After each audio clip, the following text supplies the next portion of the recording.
So this is being recorded. My name is Micah Keller.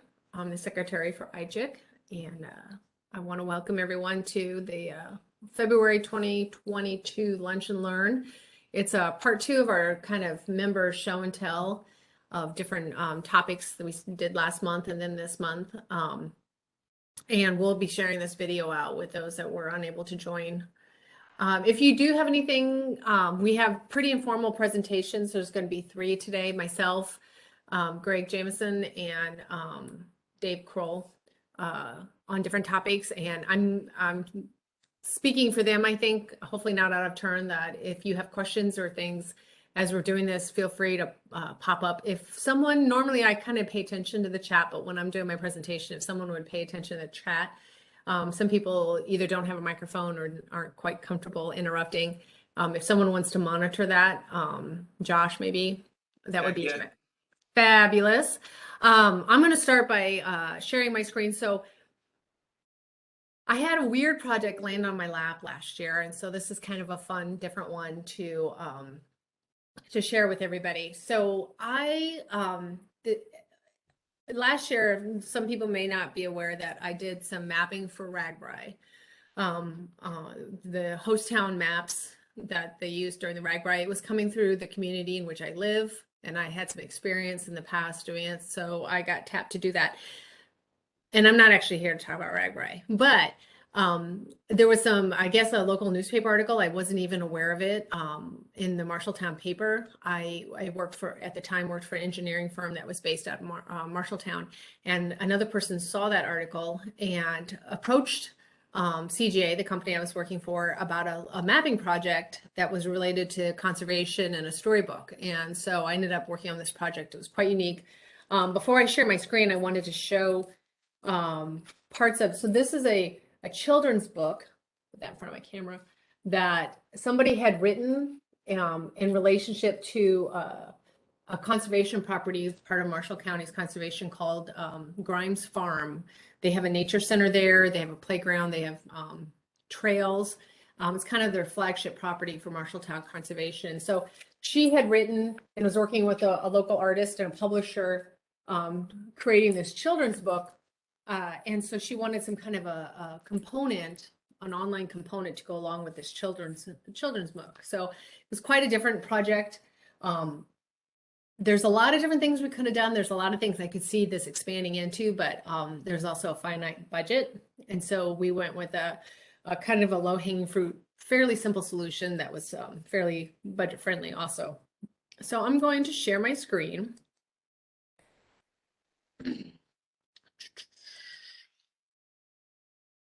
Okay, so now you should be seeing basically art.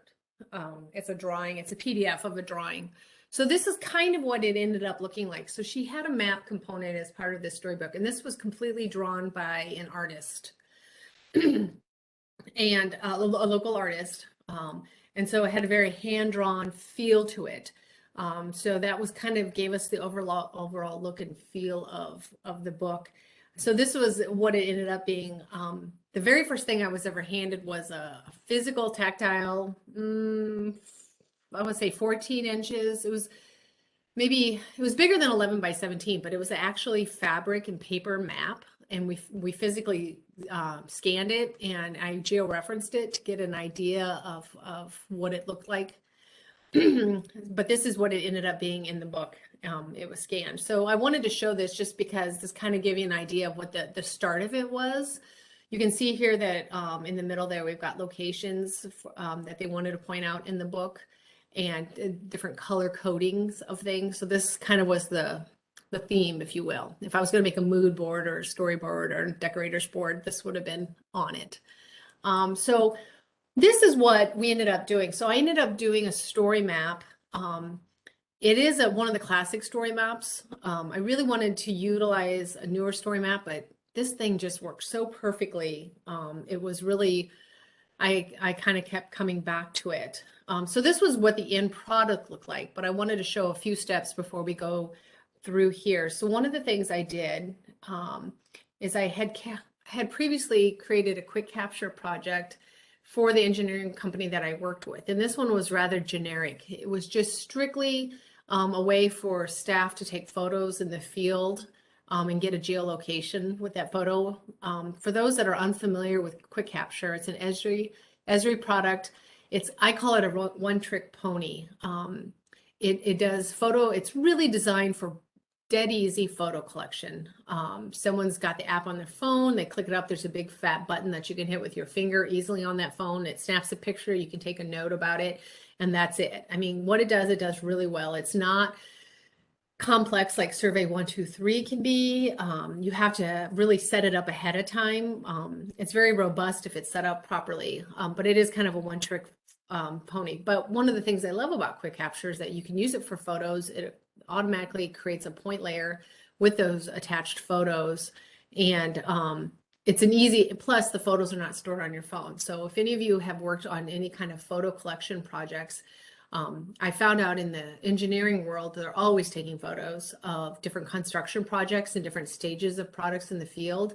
And employees' personal phones and devices are just filled with construction and photos that are work related and have nothing to do with their personal phone. And so QuickCapture stores the photo with the project and in the cloud. It doesn't store it in your photo gallery on your phone. So it's great in not increasing your storage capabilities of your phone. So there's a little side note on QuickCapture.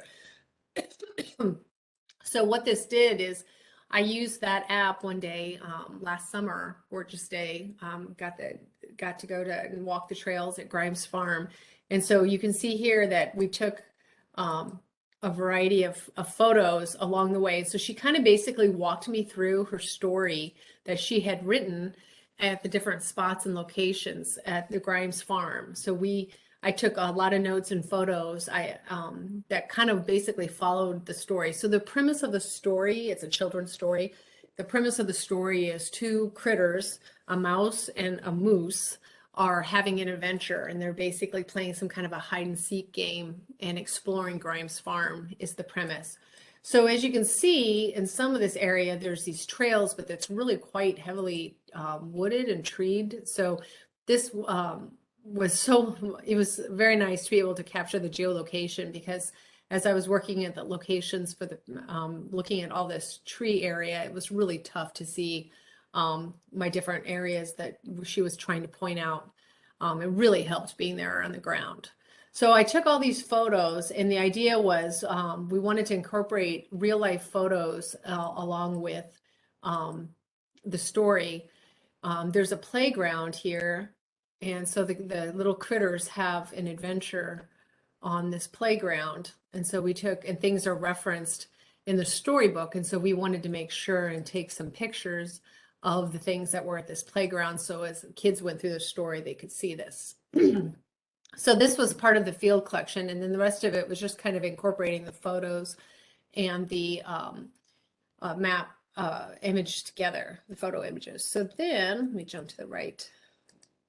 So this is now publicly available. This is a publicly available web app. We did create it as a web app, and one of the reasons I really liked this StoryMap is it had a really great mobile interface. So I was guessing that 90% of the users that would access this web app would do so on their phone through a QR code. And so the mobile interface for this StoryMap is really fantastic for the purposes of basically creating an online story. So we took all the scanned images of the finished story, and this is a pretty simple. It has a mapping component, a photo or an image component, and then you can have like a text box. And you were limited to how much text. So it's kind of like being limited in Twitter or something. There was a character limit, so that made it a little more challenging. It wasn't a 1-to-1 ratio. Sometimes the storybook had more words on the page that I could put in one panel. So we basically, for every panel, we had at least one page, image, and a real photo. So as you scroll around, it kind of jumps you to the beginning of the story. There's some information about the book. And then some information about bees. This was all at the beginning of the story. So if someone had a physical copy of the book, it would relate. And then we just kind of basically started the story. And as you do that, it basically highlights each of the areas you're at on the right. What I really liked about the mobile interface is the zoom in was a little tighter and you could see it move as you were moving along. And I really liked, you could also jump to your location. The panels, I mean, I want to say it's a 30 page book, and we ended up with like 60 some pages. So, what I would like to do in the future, and I don't know if I'll ever have the opportunity to do this, but I really would like to incorporate this more into an hub experience. And so, really make it more of a website where the book is the feature, but we could put more information about the different things that are mentioned in the book, like there's different like bur oak trees or bees or certain kinds of vegetation or a little bit of the history of Grimes Farm. There's a lookout tower as you over in this neck of the woods. There's a lookout tower that you could view, and I took a really great photosphere of standing up there, but I wasn't able to incorporate it really easily in this lookout tower. And so I really wanted to do that. So there was like a plethora, and we just basically kind of ran out of time and money, to be completely honest with you. If this was a personal project, I probably would expand if I didn't have to pay anyone or, worry about invoicing for payment. I could really see this being expanded, but it was just kind of a neat little project. It really stretched me creatively because of the different purposes of this kind of a project as opposed to more of our straightforward data collection kind of project. So I was really pleased with the overall look and color.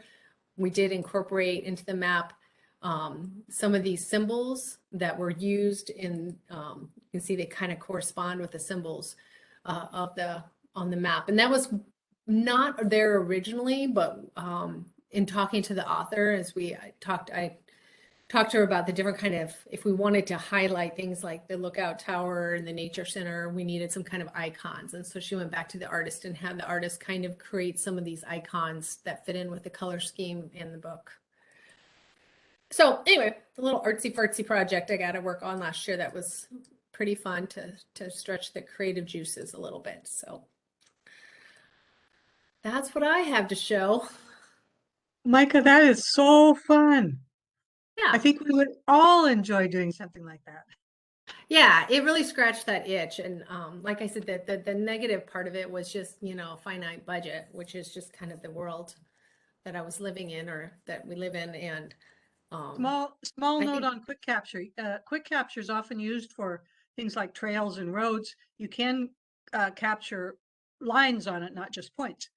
So if you set up a trail, I did this for a high school kid, one of the Geo Mentor things, but he wanted to map local trails, and you can have the trail type. And so the buttons on your screen be trail type. So if you move from paved to gravel, you click the button and it starts collecting in the next type. Or you can also do points along the way.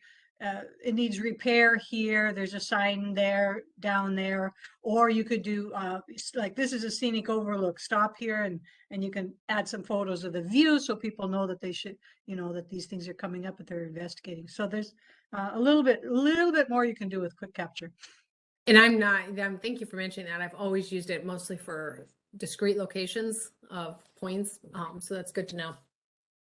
When I first saw Esri presented, they were doing somebody had a phone strapped to their bicycle, and they were doing the condition of the road. So, good, bad, indifferent. As they went along, they would hit buttons to just pedal along and hit the button as the condition changed. So cool thing. Cool. All right, Greg. Josh, did you give Greg hosting permissions? Well, Yeah, Josh is honestly, doing that. Micah, I know Tyler Danielson has showed off a 360 using the JavaScript API to read 360 photo. And I think I was trying to find a quick link of like where that code is too, that there is that you can read from like a Theta 360 camera, or whatever ones you have. So you can put that in live in a web map app. Oh, that would be very cool. I ended up just standing there. I didn't do it within QuickCapture. I just did like a Google Photosphere, like I do when I'm on vacation, is what I did. But I did get kind of stuck. Yeah, in my mind, I had a lot more different things that I wanted to incorporate. And honestly, I also changed jobs about the time this project came due. And I ended up presenting it to the conservation board after I'd already left CGA. So that probably put a little bit of a kibosh on the project too. But I think this kind of thing is very ripe for lots of expansion for sure. This was just kind of the beginning, the low-hanging fruit, so to speak. Yeah. So, thank you. For my presentation, I recently moved to Iowa, and I've taken this job at the City of Grimes here. So I kind of want to at least introduce myself. So I'm Greg Jameson. I have a background in meteorology, climatology, and that's what kind of led me to talking about weather data and GIS today. With that, I have had fun, and I made a story map because why not? And so, weather's dynamic and weather's always, it's always changing, and there's so much information out there. Like I said, I have a degree in meteorology. I have a bachelor's in it. National Weather Service wanted folks with GIS skills, so I started playing in GIS. I learned it. I thoroughly enjoyed it because it got me away from the forecasting realm. I love inclement weather. So that's your tornadoes, wind, hail, snow. And derechos have been a lot of fun these past 2 years. So both forecasting those, working with, our December one here, working at the city and making sure that we are adequately prepared for fun wind that we had. It's a fun challenge. And I do want to chide a little. I'm not sure if anybody watches like John Oliver or such, but we should be thankful for all the free, publicly accessible data we have, weather data that we have in this country. There's also great private companies, whether you may subscribe to DTN, you may watch the Weather Channel, AccuWeather, Weather Underground, Forecasta, Dark Sky. There are many other private sources too. But at least I'm going to focus more on the National Weather Service because it's done at scale. It's done for the entire country. And wherever you are, whether I saw that, I'll do a quick call out to Bill Schrader over in Potawatomi County. If you're on the edge there and you want some data of Nebraska, well, it's at least seamless across the country. The National Weather Service is our public safety authority. It's the backbone of forecasting and data for across the country. And it leads our institutional knowledge.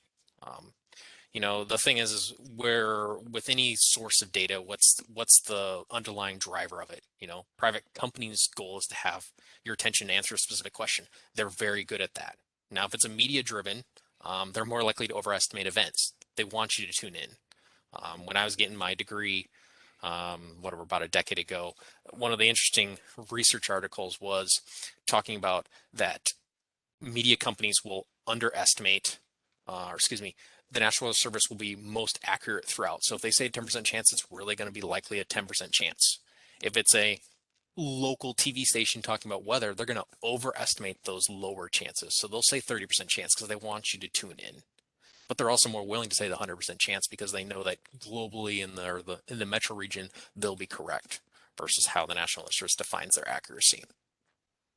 I found an interesting statistic that in 2018, it was calculated that the weather impacts of the U.S. Gross Domestic Product was close to $1 trillion per year. And that's also why the weather industry itself is growing by 10 to 15% a year, mainly on the private side. So I guess I want to help to share with you all of like, how does the National Weather Service operate? How is it kind of structured? Because that's going to help to define where you get data, how you start answering these questions to be most successful. And what opened my eyes is the derecho event that we had and why the sirens continued to go off. And most people don't understand that's their process. That's their standard operating procedure in those events. And so, so with, the National Weather Service, you have your local office here. Their goal is to do their forecast area. And everything in here quietly runs on GIS on top. Some of it's public, some of it is not. They handle those short-term warnings, the severe thunderstorm warnings, the squalls, the flash flooding events. They also do their launch weather balloons for upper air observations, which if you do get a chance, it's cool to watch a balloon go up 100,000 feet. So, but at least for those of you who may or may not do some exploring on it, I do highly recommend that you can click on current conditions and you can look at snowfall reports. And so you can see it, where has snowfall reports anywhere in the country. And as you zoom in, it will then tell you, so we can go pick on what's going on north of us here. That happened a few days ago, or yesterday actually. So, here we go at this morning at 7 o'clock, there's 6.2 inches. So if you're ever wondering like live real-time weather data, there's not an actual feed you can pull in this that I'm aware of yet onto a map, but here's a way to grab what people are reporting in. From the next perspective of the National Weather Service, you have the Storm Prediction Center. This is purely on convective storms. And what I mean by convective storms, that means thunder and lightning. And that's all they track. So as you see here on that's where you got the convective outlook. You can see watches, the mesoscale discussions, and these are talking about, okay, winter mixed precipitation, freezing rain. These are the things that they're focused on. But when we come time here, and generally for us, it's about mid-May to end of June. That's our core kind of 6 weeks of severe weather here for Iowa and where I came from, Nebraska. And this is the spot where you can get the most, if you look at this in the morning, what the whole rest of the day is going to unfold, what time it may occur, where's the front's going to set up and everything else. They also have some amazing other data in there that if you want to dive into, you can. The next group I want to highlight is the WPC. That's the Weather Prediction Center. So our season right now, winter, this is the place to go. They talk about heavy snow, they talk about ice, and this information is where it becomes really awesome. And if I click on heavy snow here within this window, let's see if this can work. Whoops. Okay. We can start looking at what's the probability of snow occurring, when. So we'll pick on our because today is just absolutely perfect. We'll start picking on what's going to happen on Thursday. So if we zoom in here onto Iowa and we say, okay, let's start looking at, and I'll pick on this whole state so you all can see. So like at 6 o'clock UTC, so midnight, Thursday night or Friday morning, whichever way you want to splice it, here's the chance of 1 inch of snow. So Des Moines here is, 70, 80%, all the way to the eastern over to 80, but like, let's amp it up. Let's jump to 2 inches here and we'll do the exact same time. And now you can start to see where are the pockets of heavier snow going to form. And you can start moving the sliders around. Okay, when is snow going to start? So there's, or what's the chance of it going to be? So that's that one. The third one, or the last one, is the National Hurricane Center. This is, you may think, why are we talking about tropical cyclones? And, it's because 2 years ago, Iowa City got hit by a, extratropical cyclone. I forget which one it was named, but, we had that. It's uncommon for Iowa to get hit with it, but it does happen. And so this is your source, your information for that. And that's what they're in charge of and tasked with. And if you ever want to go check out, Eastern Pacific or the Central Pacific and go say hi to Hawaii, you can also look at that here. So these are the kind of the core branches outside of the standard National Weather Service local office that feed information in that we're going to grab and leverage because they do it for the entire nation.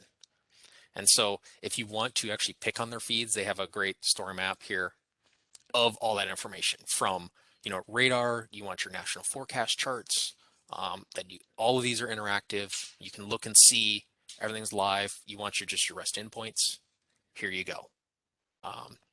You got your CPC, all this wealth of information. It's astronomical in the past decade of me watching all of this occur. I do want to give a little shout out to the AHPS 40-hour river stage gauges. So as we want to think about our spring flooding that right now we have a low chance for, here's our string gauges that we can then start picking on, and we can start looking at information. And I click on more info and go into more additional detail here, which I'll let that load later. So this here with the these rest endpoints, you can start to gravitate towards this data. But times we don't have this time. And so I do want to give a huge shout out, and I know BJ is kind of looking into it, of the weather view. This is a really awesome, robust site. I wish Nebraska, before I moved to Iowa, had something like this. That's really well linked, from seeing roadway information, and critically for us in Grimes and for our public works staff, it's, what is our pavement temperatures? And what is that going to start to look like as we start to respond to snow events or an ice event as we think about yesterday? And so be able to toggle on and off of these. For those of you who want to add additional data, I give a big shout out to the Living Atlas. There is so much data in here, and that's where some of this data up here is driven from. So the National Weather Service watches and warnings and the radar layer up here are all pulled in from there. But you have additional ones in here. Current weather and wind station data. You have a smoke forecast from when we get the springtime burning of the prairies in Kansas. You want you're up on the Canadian border, gridded surface in those other forecasts. Here's other options for you. And so there's such a wealth of information. I'm like, to boil it all down to you is simply, and what I made for Grimes is basically I took the weather view, made a copy of it, and all I did was added a few extra layers to it. I added more current weather stations for us, so we can see a few more points on the map. We won't have the pavement data. I added in storm reports, so I can quickly kind of track what's going on from wind, hail, and tornado reports. And I also added in the quantitative precipitation estimates, and added that in here just so that if I want to, I can quickly start looking at what's the chance of us for precipitation with a time slider, and we'll see if this is actually going to work or not. It was working this morning when I first built this, so let's see. Actually, I might have to play, but yeah, whatever. I won't break it. So with all this giant wealth of information and mind dump, I'm here to answer any and all questions. I just wanted to show you, like, okay, from a perspective, and I can go through it if you want to see how you can make a copy of your weather view to make it appear on a hub page or have it internally on yours, or just link it. Like here's ours, just chilling. I'll eventually wrap it in a web map app, but for now it's working in and it exists. So that's really my talk, share a little about me today.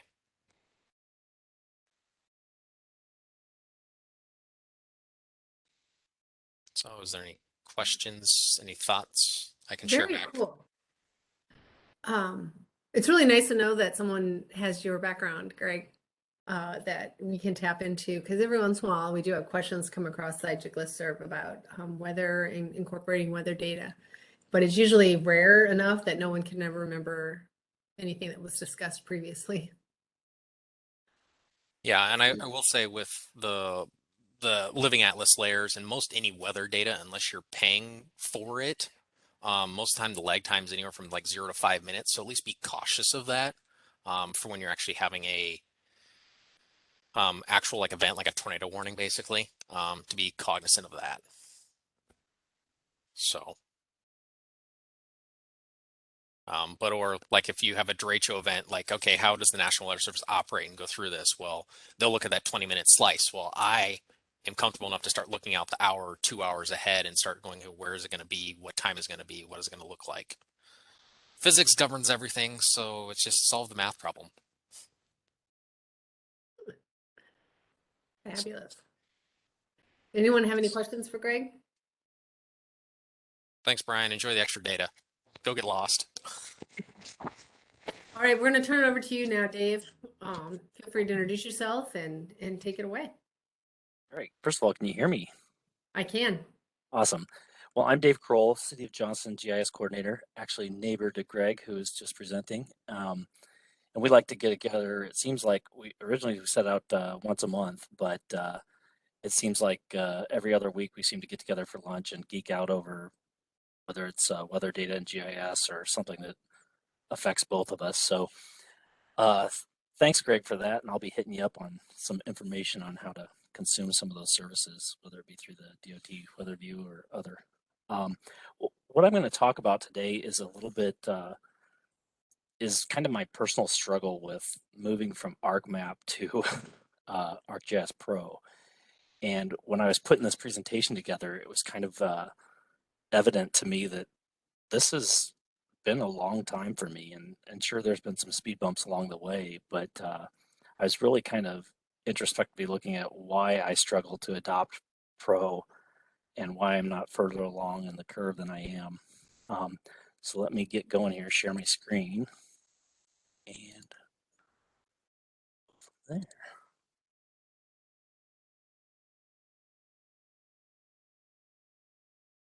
First of all, can you tell I haven't presented in a long time? Okay, can you guys see the slide?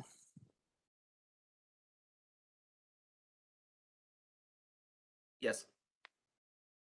Okay, is it just a single slide on your screen? Yep.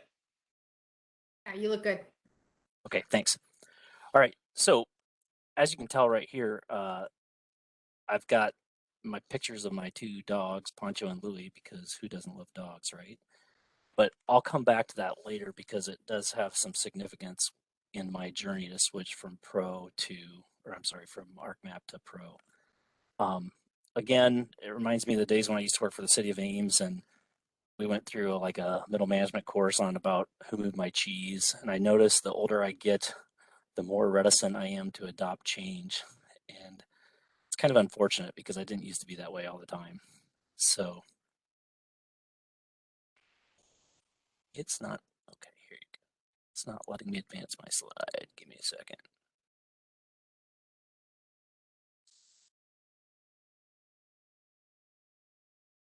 Okay, so why the struggle bus? Why am I struggling so much to move from ArcMap to ArcPro? Well, there's lots of different factors, some of which I'll identify as we go throughout this presentation. One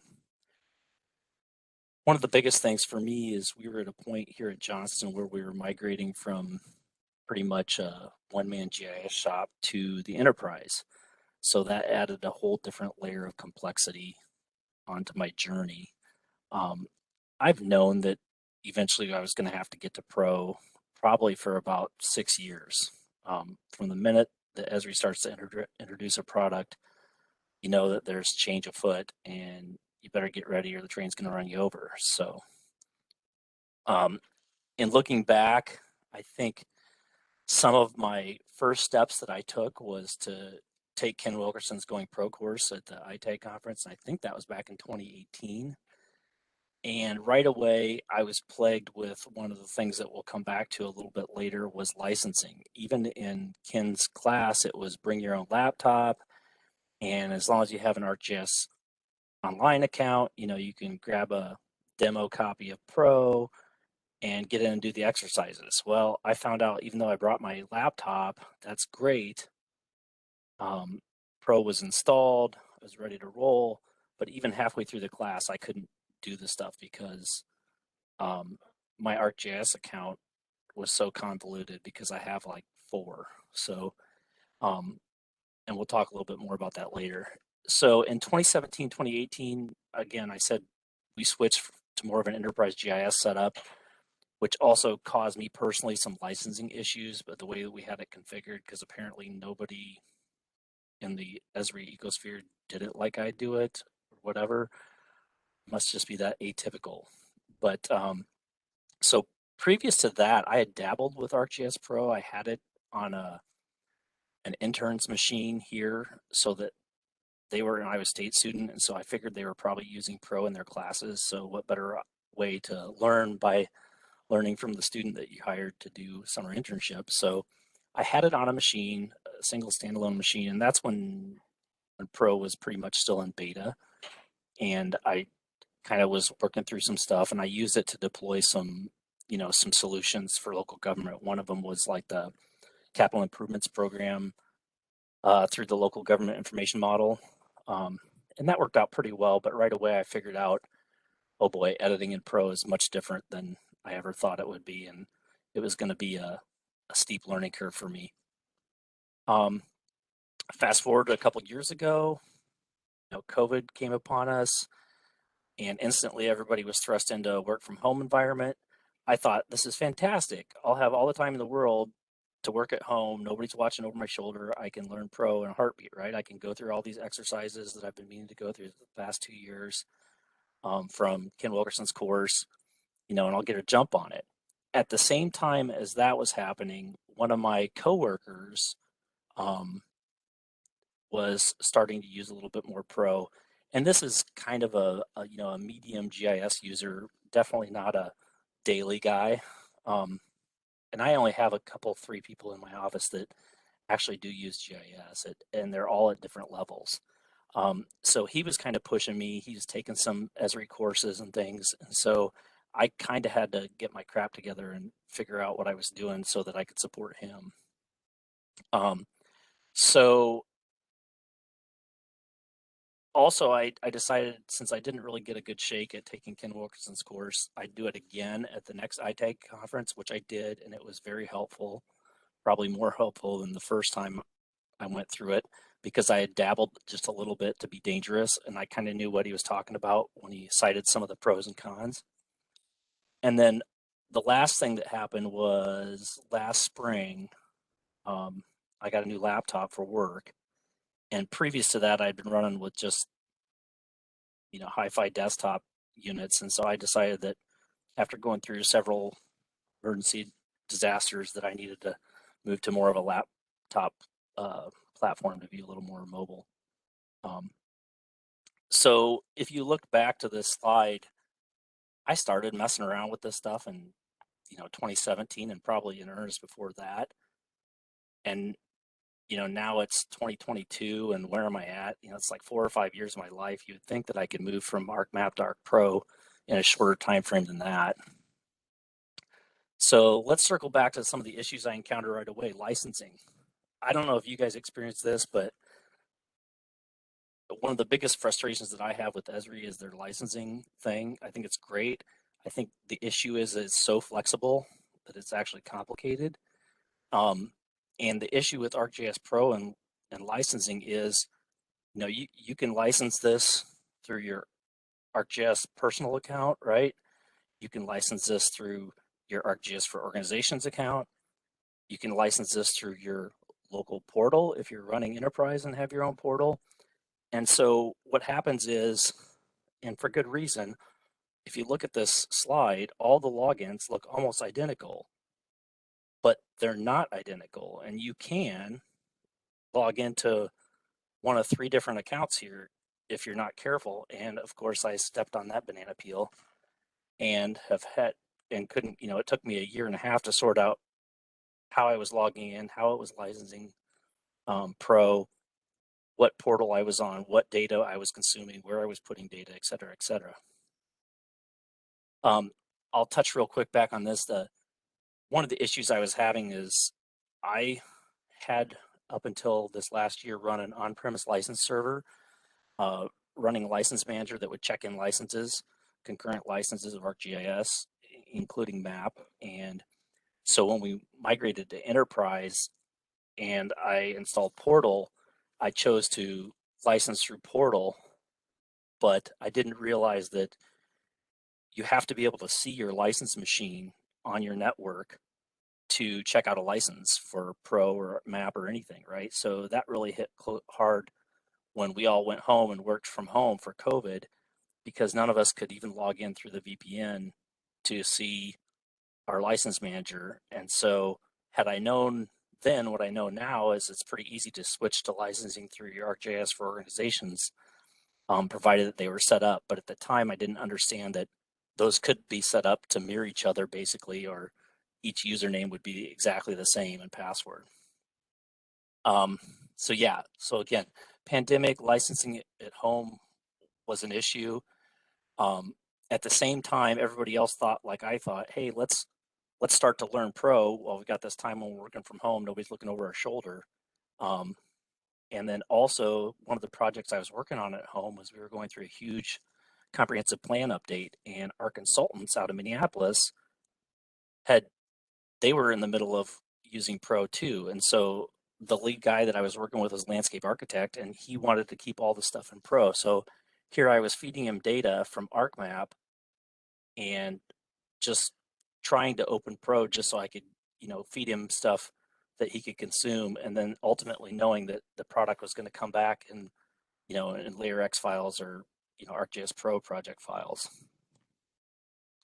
So here's kind of an outline my personal struggles, and this is stuff that I found in working with Pro. Lingo, and Esri's famous for this. Everybody knows it, that for years you'll call something a tool or a process something, and then the marketing department will rebrand it and come up with something different. And it goes down to even like the command level or the tools. So I'm sure you're all familiar with that. So that's one stumbling block that I found really quickly. The other thing is I was not personally used to like contextual ribbons and tools, more like the Microsoft interface. And so this is something that after using them more and more, it actually seems to make sense. And it's actually, that negative has kind of turned into a positive for me. One of the things I struggle with too is, we're all familiar with an ArcMap where you can store your data, how you store your projects, how you export maps. We all probably have a way we do it. And so when you switch to Pro, it's like, where is this project file stored? Where does all this data point to? If you've got legacy projects you're trying to migrate over, what are you going to do with all that stuff to make it work so you can find things again? The biggest one for me is just finding individual settings and properties. Just like when let's just say you drew an arrow as a graphic in ArcMap, and you have to drill into about 50 dialog boxes to change the arrow size or whatever. Some of that still exists in Pro, but it's just a matter of figuring out where each individual setting and property is that you used to know, and whether it's moved or whatever. And part of that goes to my next bullet point, like reprogramming muscle memory. This is the biggest thing that I struggle with. It's like I used to know how to do this in, like 0.2 milliseconds, and now I have to retrain my brain.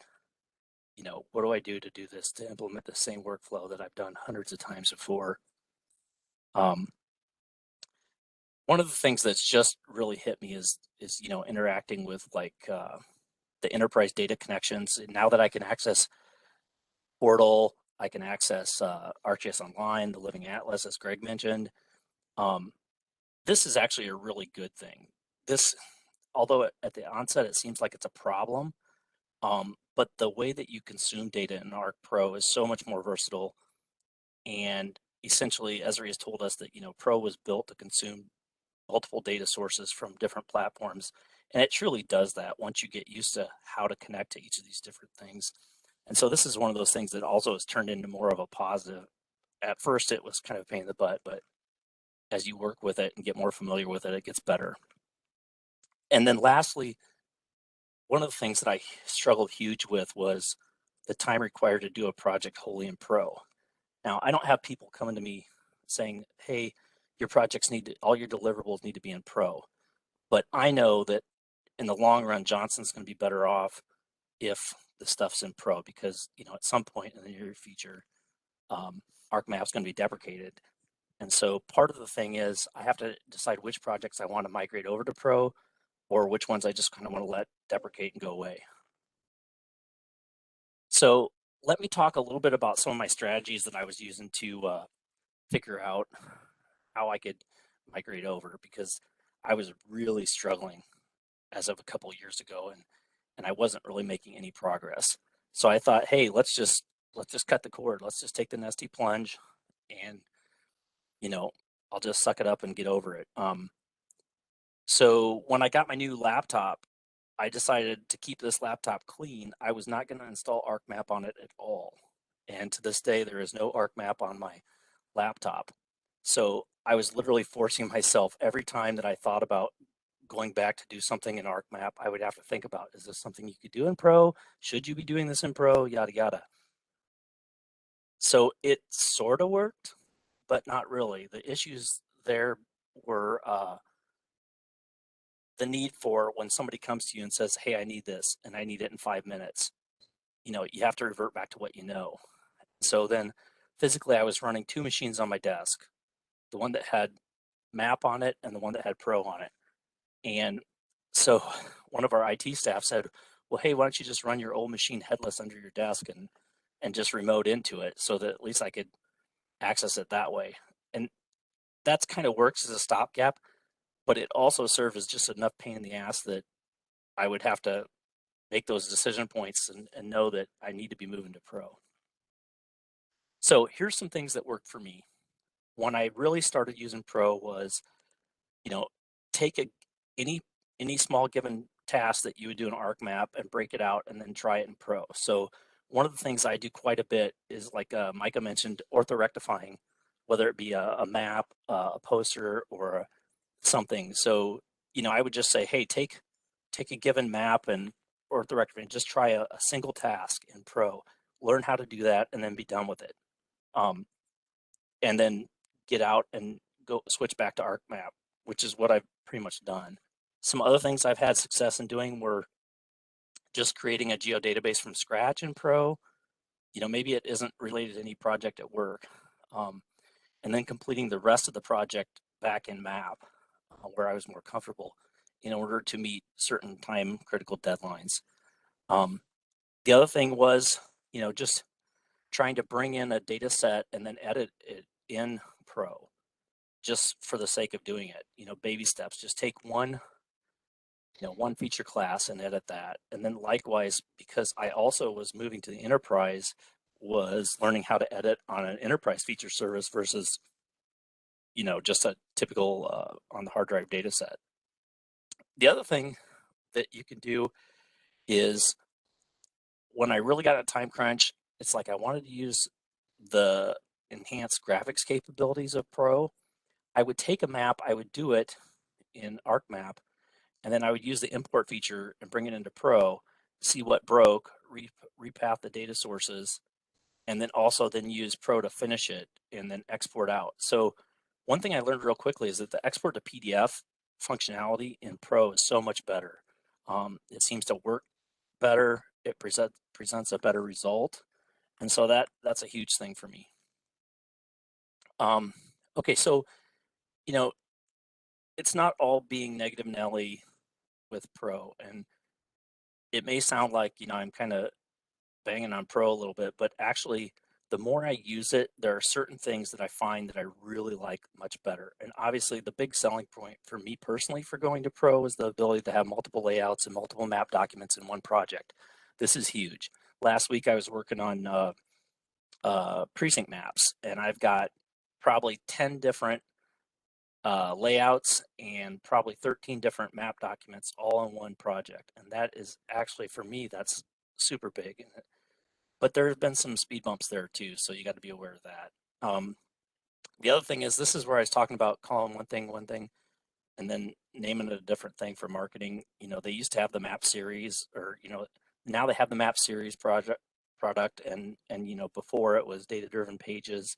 A lot of the same functionality, and then they've actually added some functionality, which is really cool, that you definitely need to look into.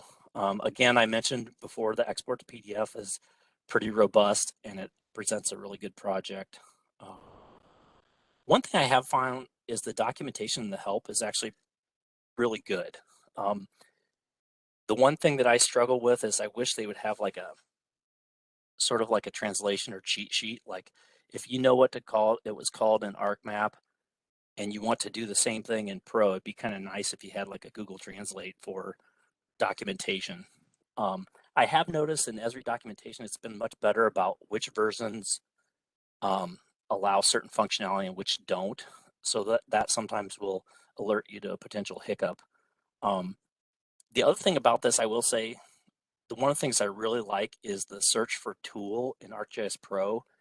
It's fantastic. If you have an idea, that the intersect tool is still called the intersect, if you just go up there and instead of trying to find it, navigate to the old toolbox that used to know where it was at, you can just go up to that search bar and type in intersect, and it'll pull the tool up right away. Yeah, so the other thing is, obviously Pro is built to interact with editing feature services online, or basically WebGIS, and that's huge because ArcMap wasn't designed for that. It was kind of pseudo working with those types of new features and web services, but it was very, let's just say, chewing gum and baling wire together. And I think it's a lot more robust in Pro, which is the reason that we all really need to look to going to Pro. Also, the ability to connect to a variety of different data sources is huge. You know, you can hit a REST endpoint like Greg was showing, or you can, you know, still pull your old shape files from 1982. The only thing I will say with that is there were some gotchas, and one of the big gotchas for me that I didn't really anticipate or think would be a problem was, you know, there's no support for Microsoft Access Jet databases anymore. So your MDBs, and I didn't think this was going to be a big deal to me, but I found out really quickly that yes, it is a big deal. I didn't realize how much data I had in old school MDBs until I started to go to Pro, and I was like, crap, now I got to convert all that stuff over to file geodatabase before I bring it in or export it out to shapefiles. But what that's allowed me to do is to clean up some old stuff that maybe I had it in MDBs once upon a time thinking it was a great way to store things, and maybe I don't need it anymore, or maybe I need to upgrade it. One of the other gotchas that I come up with is you might have legacy data sets that you must maintain in ArcMap. For instance, I work with Des Moines Area Regional GIS, and we submit data to them. Well, currently it's housed on an enterprise database, and if we use some of the newer versions in Pro hasn't been tested, the editing in Pro hasn't been tested, so you don't want to break any editing workflows in any things that you may participate in that you might need to use in the future. I don't know a good way to put that, but basically you just want to be careful. And it kind of leads me into this other, any third-party applications that might be running, like we run an asset management package, and you know how it is. Any third-party application usually seems to be one version or two versions in the rears of whatever Esri's doing, and for good reason. But sometimes that can break your data maintenance cycle, as if you're on the latest and greatest version of Arc Pro, and then you do something, and then for whatever reason it breaks your third-party software. The other thing is, I'm starting to see the writing on the wall that any ArcGIS services that I published in the enterprise that were formerly done from ArcMap, I probably need to think about upgrading those databases and publishing them natively from Pro. This is something that's becoming more and more apparent in the last couple of months as I've worked through some issues, some projects I'm working on. Just that, you know, I've upgraded my web server, I've upgraded my portal environment in the enterprise, and now I need to republish my database, you know, natively from Pro, so that, you know, it can harness all the functionality that Esri hopes, because a lot of times they'll deploy or highlight some functionality, but you realize you can't get there because you're running two databases behind in the latest and greatest. So what is the takeaway from this? Be sure and show yourself a little bit of grace. I tend to be pretty hypercritical of myself. I've wondered and struggled with, whoa, what's the big deal? Why is it so hard for me to, you know, adopt ArcGIS Pro? I mean, it really is a better product, but I think most of it is that I put so much pressure on myself to be this magician that can, you know, throw a few balls in the air and then spit out a map in like 5 minutes, and people are like ooh and ah over it. Well, you know, the reality is it took me several hundred hours to learn how to use ArcGIS or ArcMap. So I should give myself the grace and let myself learn Pro so that I can function at the same level that I'm used to. The other thing that's worked really well for me is that find things that you like in ArcGIS Pro or that Pro does better and highlight those, and just think about how much easier it is to use Pro in certain veins, and that'll help you switch over from ArcMap. The other thing is, don't be afraid to use all the learning channels. I constantly learn stuff, whether it be from like Greg Jameson in today's presentation, or even Micah with the StoryMap. The classic StoryMap took me back to my early StoryMap that I made, and you know, it's always good doing stuff like what we're doing today and learning from each other. Don't be afraid to get out there and hit up a few YouTube videos, and especially if they're very task specific. You know, whether it's how to orthorectify something or whatever. A lot of times you can spend hours going through documentation or trying to empirically figure it out yourself, when like a 2-minute, 3-minute YouTube video will tell you how to do it in 15 seconds. So I've also been known to hit up Google and just see what's out there from Esri and other sources, other groups. So that's pretty much all I have. If you want to ask me any questions, I'm open to that. If you want to hit me up outside of the presentation, that's fine, because it's being recorded. If you watch this in the rears and want to hit me up, you can hit me up too. Oh my God. I can identify with a lot of your frustrations there, Dave. Thanks, Micah. I know we've all been there, and I didn't want to feel like I was on my soapbox, but it's just like, how much of a whiner am I? Or is it, there's just so many things that I've found, and I've surprised myself at how reticent I've been to switch over to Pro. Especially when compared to switching from 3 to 8. We all took those migrating from 3X to 8, and that's just in my 20s, that seems super freaking easy. I hear you. I'm right there. I would just say too, this is James, that I feel like I was with you, that when I first started on Pro, I was like, oh my goodness, but now I find myself finding Pro almost easier than ArcMap, because I've moved completely over. So I've kind of laughed at myself when I listened to you and some of the frustrations I had, and now I'm almost the other way, where some of the things are almost easier in Pro now. So one last thing, I just want to put a quick plug in that he talked about editing, and we will be doing a Pro editing next month. So Thank you, James. You are like, that's exactly what I was going to say. I know we're getting on the 1 Yay. o'clock hour, and I do want to make a little plug. We'll be sending out, if James and Dave get me a couple sentence description, I will be sending out a lunch and learn invite for next month. It will be on editing in ArcGIS Pro. And so be on the lookout for that. And I also have a topic that I'm looking for a couple people. If you could reach out to me directly.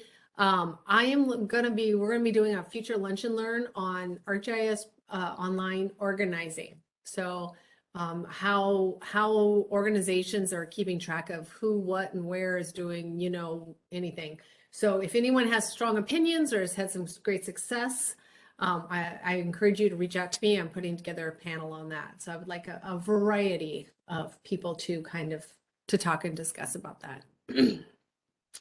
Penny, do you have anything you'd like to add today, or Josh, or anyone? I don't think so. All right. Well, thank you so much for joining us on this lunch and Really learn. interesting, guys. It was a great session. Yeah. And as always, I encourage anyone who's got any topic ideas, and I always welcome presenter ideas for such topics, to shoot me an email or direct message me on Slack, or throw it on the Slack channel. I appreciate that. Sometimes I'm rolling in ideas, and other times I'm struggling a little bit. So I'm always ready to at least schedule something out in the future.